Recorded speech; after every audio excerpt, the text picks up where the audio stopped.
ಸಿರಿಗನ್ನಡವೇ ನನ್ನ ಉಸಿರಾಗಿರಲಿ, ಸ್ವರ್ಗಲೋಕವೇ ಕೊಟ್ಟರೂ ಬೇಕಾಗಿಲ್ಲ, ಕನ್ನಡ ಮರೆತೆಂದು ಬದುಕುವುದಿಲ್ಲ.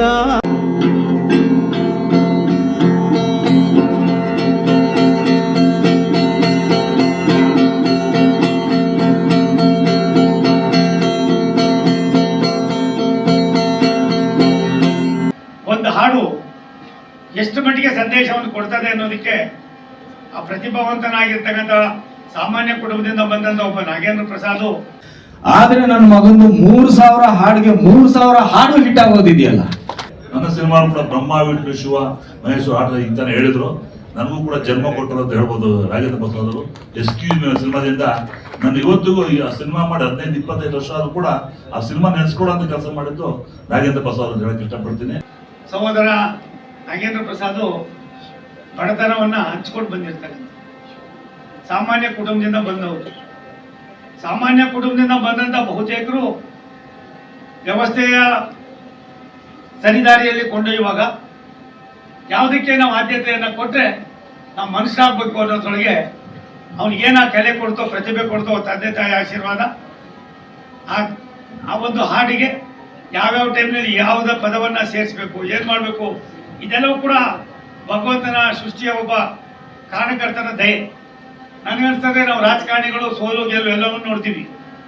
ಒಂದು ಹಾಡು ಎಷ್ಟು ಮಟ್ಟಿಗೆ ಸಂದೇಶವನ್ನು ಕೊಡ್ತದೆ ಅನ್ನೋದಕ್ಕೆ ಆ ಪ್ರತಿಭಾವಂತನಾಗಿರ್ತಕ್ಕಂಥ ಸಾಮಾನ್ಯ ಕುಟುಂಬದಿಂದ ಬಂದಂಥ ಒಬ್ಬ ನಾಗೇಂದ್ರ ಪ್ರಸಾದ್ ಎಲ್ಲವನ್ನು ಕೂಡ ತಾವೇ ಗೋಯೆಗೆ ತಲುಪಿಸ್ಕೊಂಡು ಇದಕ್ಕೆ ಯಾವುದೇ ಆದ್ಯತೆ ಕೊಡಬೇಕು, ಇದು ಮುಂದಿನ ಶಾಲೆಗಳೇನು, ಇದಕ್ಕೆ ಯಾವ ರೀತಿ ನಾವು ಕೊಡಬೇಕು, ಇದೆಲ್ಲವೂ ಏನಾಗಬೇಕು, ಕುಲಿಸಾಪ್ ಏನು, ಮತ್ತೊಂದೇನು, ಬೇಲೂರು ಇಲ್ಲಿದ್ದಾರೆ ಹಾರಿಯರ್ ಲಕ್ಷಾಂತರ ಕ್ಯಾಸೆಟ್ ಅನ್ನು ಬಿಡುಗಡೆ ಮಾಡಿದ್ದೀನಿ. ಅದರ ಒಂದು ಹಳೆಯ ಬಹುತೇಕ ಹಾಡುಗಳು ಇವತ್ತಿಗೂ ಕೂಡ ಈ ದೇಶದಲ್ಲಿ ವ್ಯವಸ್ಥೆಯಲ್ಲಿ ಅದು ಎಲ್ಲರಿಗೂ ಕೂಡ ಮೆಚ್ಚುಗೆ ಆಗ್ತಕ್ಕಂಥದ್ದಾಗಿದೆ.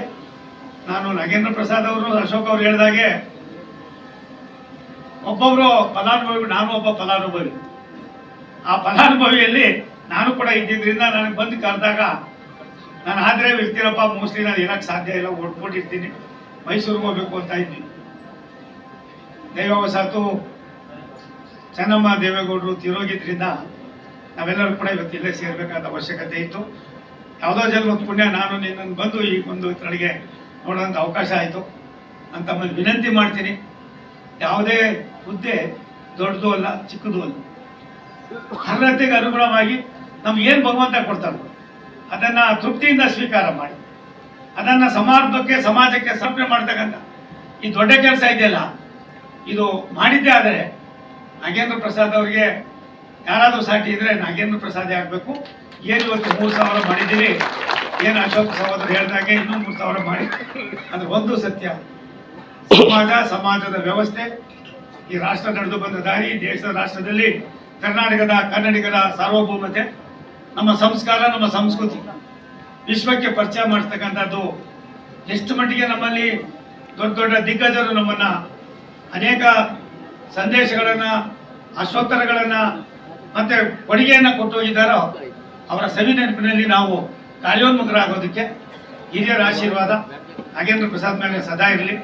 ಹಂಸಲೇಖ ಅವರು ಇವತ್ತು ಈ ರಾಜ್ಯ ಕಂಡ ಅಪರೂಪದ ಒಂದು ಸಂಪತ್ತು.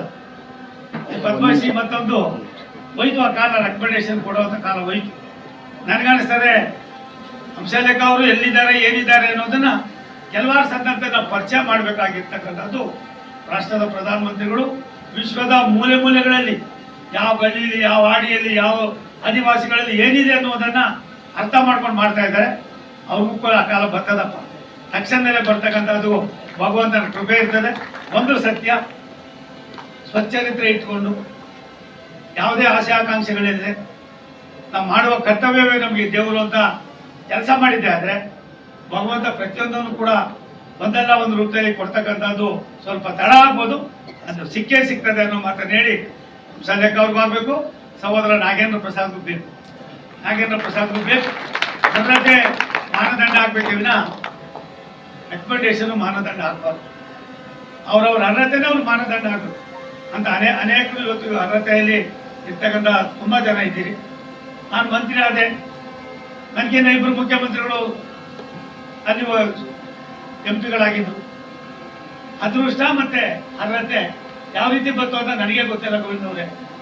ಸಿಕ್ಕದನ್ನ ಹೆಂಗ್ ಸಮಾಜ ವ್ಯವಸ್ಥಿತವಾಗಿ ಉಪಯೋಗಿಸ್ಕೋಬೇಕು ಅನ್ನೋದು ನನ್ನ 45 ವರ್ಷ 50 ವರ್ಷದ ಅನುಭವ ಎಲ್ಲ ಒಂದ್ ಕಡೆ ನಮ್ಗೆ ಸಹಕಾರಿ ಆಗ್ತದೆ ಅನ್ನೋದನ್ನ ಹೇಳಿ ಇಲ್ಲಿವರೆಗೂ ನೀವೇನೇನು ಬರ್ದಿದ್ದೀರಿ ಇವೆಲ್ಲಕ್ಕಿಂತ ಮಿಗಿಲಾಗಿ ಮುಂದಿನ ದಿನಗಳಲ್ಲಿ 1000 ಬರೆಯೋದಕ್ಕೆ ಯೋಚನೆ ಮಾಡಬೇಡಿ. 1000 ಜೊತೆಯಲ್ಲಿ 4, 5, 10 ಕೊಡ್ತಕ್ಕಂಥ ನಿಮ್ಮ ಕೊಡುಗೆ ಏನಿರ್ತದೆ ಅದು ದೇಶಕ್ಕೆ, ದೇಶದ ವ್ಯವಸ್ಥೆಗೆ ಅದು ಪೂರಕವಾದಕ್ಕೆ ಆಗೋದಕ್ಕೆ ನಿಮಗೆ ಭಗವಂತನ ಆಶೀರ್ವಾದ, ತಾಯಿ ಭುವನೇಶ್ವರಿ ಆಶೀರ್ವಾದ ಸದಾ ಇರಲಿ ಅಂತ ಹೇಳಿ ನಿಮ್ಮನ್ನು ಹಡೆದಂಥ ತಂದೆ ತಾಯಿಗಳಿಗೆ ನಾನು ವೈಯಕ್ತಿಕವಾಗಿ ಕೃತಜ್ಞತೆಯನ್ನ ಸಮರ್ಪಣೆ ಮಾಡಿ ಇದೊಂದು ಅದ್ಭುತವಾದ ಕಾರ್ಯಕ್ರಮ ಅರ್ಹತೆ ಮಾನದಂಡವಾಗಿ ಇಟ್ಕೊಂಡು ಇಷ್ಟೊಂದು ಜನರನ್ನ ಅದರೊಳಗೆ ಬುದ್ಧಿವಂತರನ್ನ ಇಲ್ಲಿರ್ತಕ್ಕಂಥ ಯಾರಾದ್ರೂ ಮಾತಾಡ್ಸಿದ್ರೆ ನಾನೇ ನಮ್ಮ ಅಪ್ರಸ್ ತಿಳ್ಕೊಂಡಿರುವಂಥ ಜನ ತುಂಬಾ ಜನ ಇಲ್ಲಿದ್ದೀರಿ. ನಾವೆಲ್ಲರೂ ಕೂಡ ಅವರಿಗೆ ಆರಿಸೋಣ, ಆಶೀರ್ವಾದ ಮಾಡೋಣ. ಮುಂದೊಂದು ದಿನ ಅವರು ಕೂಡ ಇನ್ನೊಂದು ದೊಡ್ಡ ವ್ಯಕ್ತಿಗಳಾಗಿ ರಾಷ್ಟ್ರದ ಭೂಪಟದಲ್ಲಿ ಕಾಣ್ತಕ್ಕಂಥ ಅದಕ್ಕೆ ತಾಯಿ ಭುವನೇಶ್ವರಿ ಅವರಿಗೆ ಆಶೀರ್ವಾದ ಮಾಡಲಿ ಎನ್ನುವ ಪ್ರಾರ್ಥನೆಯನ್ನು ಮಾಡಿ ಒಂದು ಮಾತನ್ನು ಹೇಳ್ತೀನಿ, ಬೇಸರ ಮಾಡ್ಕೋಬೇಡಿ. ನಾವೆಲ್ಲ ಹಳ್ಳಿಯಿಂದ ಬಂದಿರ್ತಕ್ಕಂಥ ಬಹುತೇಕ 90 ಭಾಗ ಹಳ್ಳಿಗಾಡಿನ ಜೀವನದ ಸೊಗಡನ್ನ ನಾವು ಹತ್ತಿರದ ಕಂಡವರಾಗಿದ್ದೀವಿ. ನಮ್ಮ ಪಕ್ಕದ ಮನೆಯಲ್ಲೋ ಮತ್ತೊಂದ್ರಲ್ಲೋ ಮಗದೊಂದ್ರಲ್ಲೋ ನಮ್ಮ ಜೊತೆಯಲ್ಲಿ ಓದ್ದವರು ಮತ್ತೊಬ್ರು ತುಂಬಾ ತೊಂದರೆ ಇದ್ದಾಗ ಅಂತವರನ್ನ ನಾವು ಮೇಲ್ಪಂಕ್ತಿಗೆ ತರ್ತಕ್ಕಂಥದ್ರಲ್ಲಿ ನಿಮ್ಮ ಹಾಡು ಸಾಕಷ್ಟು ಕೆಲಸವನ್ನು ಮಾಡ್ತಾ ಇದ್ದೀವಿ, ಸಾಕಷ್ಟು ಕೆಲಸವನ್ನು ಮಾಡ್ತಾ ಇದ್ದೀವಿ. ಇದನ್ನ ಜನಪರವಾದ ಈ ಕೆಲಸಕ್ಕೆ ಭಗವಂತನ ಆಶೀರ್ವಾದ ಇರ್ತದೆ, ಹಿರಿಯರ ಆಶೀರ್ವಾದ ಇರ್ತದೆ ಅಂತ ಹೇಳಿ ಮತ್ತೊಮ್ಮೆ ನಿಮ್ಮೆಲ್ಲರಿಗೂ ನನ್ನ ಅಭಿನಂದನೆಯನ್ನು ಧನ್ಯವಾದಗಳನ್ನು ಸಮರ್ಪಣೆ ಮಾಡಿ ದೇಶ ಇದ್ದರೆ ಮಾತ್ರ ನಾವು ಅನ್ನೋದನ್ನ ವಿಶ್ವದ ಭೂಪಟದಲ್ಲಿ ನಮ್ಮೆಲ್ಲರಿಗೂ ಮನವರಿಕೆ ಮಾಡಿಕೊಟ್ಟಿರ್ತಕ್ಕಂಥ ರಾಷ್ಟ್ರದ ಪ್ರಧಾನಮಂತ್ರಿ ನರೇಂದ್ರ ಮೋದಿ ಅವರ 2-3 ನನಗೆ ಕೊಟ್ಟಂತ ಟಾಸ್ಕ್ ಅನ್ನ ಛತ್ತೀಸ್ಗಢ ಇರ್ಬೋದು, ಜಾರ್ಖಂಡ್ ಇರ್ಬೋದು, ಅರುಣಾಚಲ ಪ್ರದೇಶ ಇರ್ಬೋದು, ಆ ಭಾಗದ ಜನರಲ್ಲಿ ಇರ್ತಕ್ಕಂಥ ಬಡತನವನ್ನ ಮೇಲ್ಪಂಕ್ತಿಗೆ ತರ್ತಕ್ಕಂಥ ಬರ್ಬೇಕು. ನೀವೆಲ್ಲ ನಾನೇ ಕರ್ಕೊಂಡು ಹೋಗ್ತೀನಿ, ದುರಾಂಕಾರದ ಮಾತು ನಾನು ಆಡ್ತಾ ಇಲ್ಲ, ವಾಸ್ತವಾಂಶ ಹೇಳ್ತಾ ಇದ್ದೀನಿ. ನೀನು ಬರ್ಬೇಕು ಚಂದ್ರರಾಯ ಸ್ವಾಮಿ. ದೇಶ ಅಂದ್ರೆ ಏನು ಅಂತ ನಿಮ್ಗೆ ಗೊತ್ತಾಯ್ತದೆ. ಕರ್ನಾಟಕನೇ ದೇಶ, ಅದರ ಬದಲಾವಣೆಯ ಪರ್ವ ಯಾವ ರೀತಿ ಕಾಣ್ತಾ ಇದೆ, ಆ ಬದಲಾವಣೆ ಪರ್ವದಲ್ಲಿ ಒಬ್ಬ ನಾಯಕ ಆದವನು ಯಾವ ರೀತಿ ಬಡತನವನ್ನ ಮೇಲ್ಪಂಕ್ತಿಗೆ ತರ್ಬೋದು ಅನ್ನೋದಕ್ಕೆ ನನ್ನ ಅನುಭವದ ಮಾತು ಹೇಳಿದೆ. ಬಾಕಿ ಚರ್ಚೆ ಮಾಡಕ್ಕೆ ನಾನು ತಯಾರಾಗಿಲ್ಲ. ನನಗೆ ಹೆಮ್ಮೆ ಇದೆ, ಆನಂದ ಇದೆ. ಎಲ್ಲ ಒಂದ್ ಕಡೆ ದೇಶದ ವ್ಯವಸ್ಥೆಯನ್ನ ಬಲಪಡಿಸ್ತಕ್ಕಂಥದಕ್ಕೆ ನಾಗೇಂದ್ರ ಪ್ರಸಾದ್ ಅವರ ಹಾಡುಗಳು ಮತ್ತೆ ಅವರ ಧ್ವನಸುರುಳಿಗಳು ಸಾಕಷ್ಟು ಬರಲಿ ಅನ್ನೋ ಮಾತನ್ನು ಹೇಳಿ ಈ ಸಭೆಯನ್ನು ಉದ್ದೇಶಿಸಿ ಸಿಡಿನಲ್ಲಿ ಆ ಸಿಡಿ ಕೊಟ್ಬಿಟ್ಟು ಈ ಸಾಂಗ್ ನ ಲಿಪ್ ಪ್ರಾಕ್ಟೀಸ್ ಮಾಡಿ ನಿಮ್ಗೆ ಅಲ್ಲಿ ಯೂಸ್ ಆಗುತ್ತೆ ಅಂತ ಹೇಳಿದ್ರು. ಆದ್ರೆ ನಾನು ಟ್ರೈನಲ್ಲಿ ಹೋಗ್ಬೇಕಾದ್ರೆ ಉದ್ದಕ್ಕೂ ಕೇಳ್ಕೊಂಡು ಹೋಗಿದ್ದು ಸುಮ್ಮನೆ ಹಾಡು. ಸೊ ಅಷ್ಟು ಅದ್ಭುತವಾದಂತ ಹಾಡುಗಳನ್ನ ಬರ್ದಿರೋರು. ಆಮೇಲೆ ಈಗ ಮುಖ್ಯವಾದ ವಿಷಯ ಏನಂದ್ರೆ ಹಾಡುಗಳು ಎಲ್ಲರೂ ಬರೀತಾರೆ, ಅಫ್ಕೋರ್ಸ್ ಸಾಕಷ್ಟು ಸಾಂಗ್ಗಳು ಹಿಟ್ ಆಗುತ್ತೆ. ಆದ್ರೆ ನನ್ನ ಮಗಂದು 3000 ಹಾಡಿಗೆ 3000 ಹಾಡು ಹಿಟ್ ಆಗೋದಿದೆಯಲ್ಲ, that is only Nagendra Prasad. ಯಾವ ಹಾಡು ತಗೋತೀರಾ ಅವ್ರದ್ದು, ಯಾವ ಸಾಂಗ್ ಕೇಳಿದ್ರು ಸೂಪರ್ ಡೂಪರ್ ಹಿಟ್ ಅಂತ ಅದ್ಭುತವಾದಂತ ಒಂದು ಪ್ರತಿಭೆ ನಮ್ಮ ಕನ್ನಡ ಚಲನಚಿತ್ರರಂಗಕ್ಕೆ ಸಿಕ್ಕಿದ್ದು ನಮ್ಮ ಅದೃಷ್ಟ ಅಂತ ನಾನು ಭಾವಿಸ್ತೀನಿ. ಅವರು ಕನ್ನಡ ಚಿತ್ರರಂಗದಲ್ಲಿ ಅಷ್ಟೇ ಅಲ್ಲ, ತಮಿಳಿನಲ್ಲೂ ಸಹ ಕೆಲಸ ಮಾಡಿದ್ದಾರೆ, ತೆಲುಗು ಚಿತ್ರರಂಗದಲ್ಲೂ ಕೆಲಸ ಮಾಡಿದ್ದಾರೆ. ಸಾಧ್ಯ ಆದಷ್ಟು ಬೇಗ ವರ್ಲ್ಡ್ ವೈಡ್ ಕೆಲಸ ಮಾಡೋ ಹಾಗೆ ಆಗ್ಲಿ ಅಂತ ಹೇಳ್ತಾ, ಇವತ್ತಿನ ಕಾಲದಲ್ಲಿ ಲವ್ನ ಎಕ್ಸ್ಪ್ರೆಸ್ ಮಾಡೋದೆಲ್ಲಾನು ತುಂಬಾ ಸುಲಭದ ಕೆಲಸ. ಆದ್ರೆ ಅವತ್ತಿಂದ ಇವತ್ತವರೆಗೂ ತುಂಬಾ ಕಷ್ಟದ ಕೆಲಸ.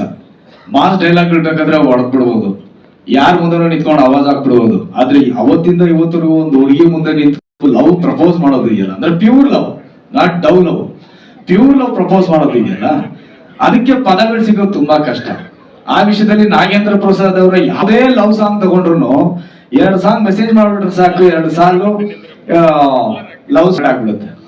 ಅಂತ ಒಂದು ಅದ್ಭುತವಾದಂತ ಸಾಲುಗಳನ್ನ ಅವರು ಸಾಹಿತ್ಯದಲ್ಲಿ ಕೊಟ್ಟಿರ್ತಕ್ಕಂಥವ್ರು. ಚಿ ಉದಯಶಂಕರ್ ಅವರು ಆದ್ಮೇಲೆ, sir what A coincidence sir, ಅಪ್ಪಾಜಿ ಅವ್ರ ಹೆಸರು ಹೇಳ್ತಾ ಇದ್ದೀನಿ, ನೀವು ಬಂದ್ರಿ. ಚಿ ಉದಯಶಂಕರ್ ಅವ್ರ ಆದ್ಮೇಲೆ ಹಂಸಲೇಖ ಸರ್ ಆದ್ಮೇಲೆ ಆ ಒಂದು ಸ್ಥಾನವನ್ನ ನಾಗೇಂದ್ರ ಪ್ರಸಾದ್ ಅವರು ಅಲಂಕರಿಸಿದ್ದಾರೆ.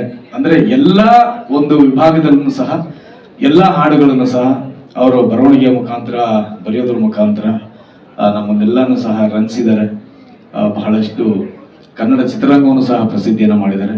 ಆ ತಾಯಿ ಭುವನೇಶ್ವರಿ ಅವರಿಗೆ ಮತ್ತಷ್ಟು ಆಯುಸ್ಸು, ಆರೋಗ್ಯ, ಸುಖ, ಶಾಂತಿ, ನೆಮ್ಮದಿ, ಯಶಸ್ಸು ಕೊಟ್ಟು ಮತ್ತಷ್ಟು ಅದ್ಭುತವಾದ ಇವತ್ತು ನಿಜವಾಗ್ಲೂ ಪುಣ್ಯ ಮಾಡಿದ್ದಾರೆ. ಯಾಕಂದರೆ ಗುರುಗಳ ಕೈಯಲ್ಲಿ ಆಶೀರ್ವಾದ ಮಾಡಿಸ್ಕೊಂಡ್ರು ಹಂಸಲೇಖರು. ಭಾಳ ಸಂತೋಷ ಆಯಿತು. That's biggest blessing. Wish all the best. God bless.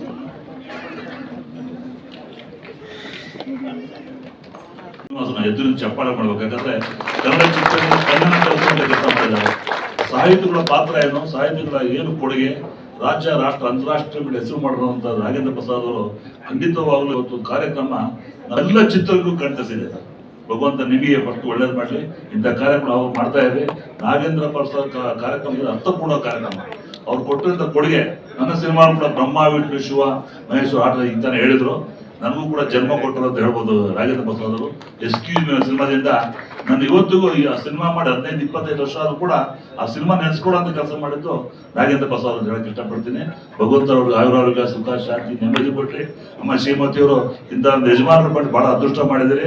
ಅವರು ರಾಜ್ಯದ ಆಸ್ತಿ, ರಾಷ್ಟ್ರದ ಆಸ್ತಿ, ಅಂತಾರಾಷ್ಟ್ರೀಯ ಹೆಸರು ಮಾಡಿದ್ದಾರೆ. ಖಂಡಿತವಾಗ್ಲೂ ಅವರಿಗೆ ಬೆನ್ನೆಲುಬಾಗಿ ನಿಂತಿದ್ದಕ್ಕೆ ನಿಮಗೆ ಪಟ್ಟು ನಾನು ಶುಭ ಹಾರೈಸ್ತೀನಿ.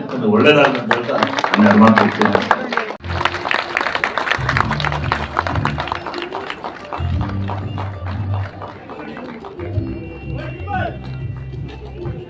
ಸತ್ಯವಿದು ಕನ್ನಡ ನಾಡಲಿ ಹುಟ್ಟಲು ಪುಣ್ಯವು ಬೇಕು. ದೇವರ ದಯೆಯಿಂದಲಿ ಈ ಭಾಗ್ಯವು ದೊರೆತರೆ ಸಾಕು.